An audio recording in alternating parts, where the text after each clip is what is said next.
Young black men commit homicides at a rate 10 times greater than whites and Hispanics combined. Right now, about 73% of all black babies are born out of wedlock. White people don't force black people to have babies out of wedlock.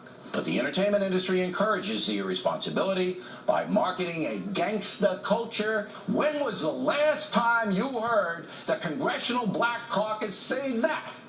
How about Jackson and Sharpton? How about President Obama? You want a conversation? You got it. You want a better situation for blacks? Give them a chance to revive their neighborhoods and culture. See, amidst all that vitriol, Bill O'Reilly only wants to create a better situation for blacks. But according to him, it's liberals, people like you and me, who are ignoring the problems facing African Americans. Go to Detroit and ask anyone living on the south side of the 8 Mile Road what destroyed their city. They will tell you narcotics. They know addiction leads to crime and debasement. But what do the race hustlers and limousine liberals yell about? The number of black men in prison for selling drugs. Oh, it's so unfair. It's a nonviolent crime. And blacks are targeted. That is one of the biggest lies in the history of this country. Just so we're all clear on this, that is not a lie. It's something tangible, knowable. In fact, it's something we know. White people and black people use drugs at virtually the same rate.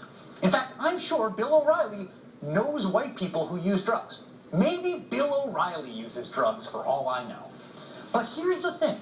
Black people go to prison for something as simple as marijuana possession more than 4 times as much as white people.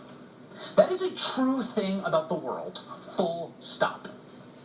And if you want further proof about the real cause of long-term harm to urban youth that Bill O'Reilly seems so concerned about, you need to look at the result of a jaw-dropping 2-decade-long study begun in 1989 at the peak of the crack cocaine epidemic in Philadelphia. Researchers tracked literal crack babies from birth to adulthood to see if exposure to drugs in utero harmed their development. The years of tracking kids have led researcher to a conclusion that she did not see coming. Poverty is a more powerful influence on the outcome of inner-city children than gestational exposure to cocaine. In other words, poverty is worse for kids than crack.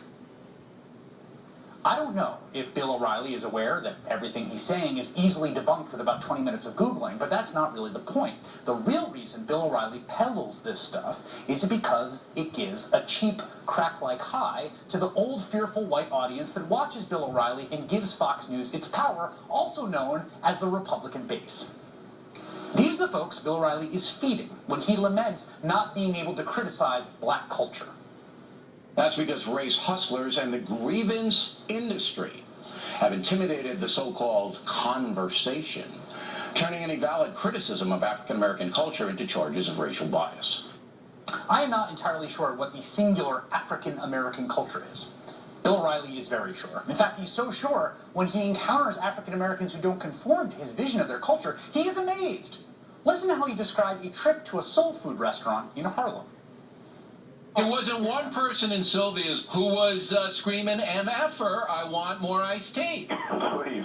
You know, I mean, everybody was, it was like going into an Italian restaurant in an all-white suburb in the sense of people were sitting there and they were ordering and having fun, and there wasn't any kind of craziness at all.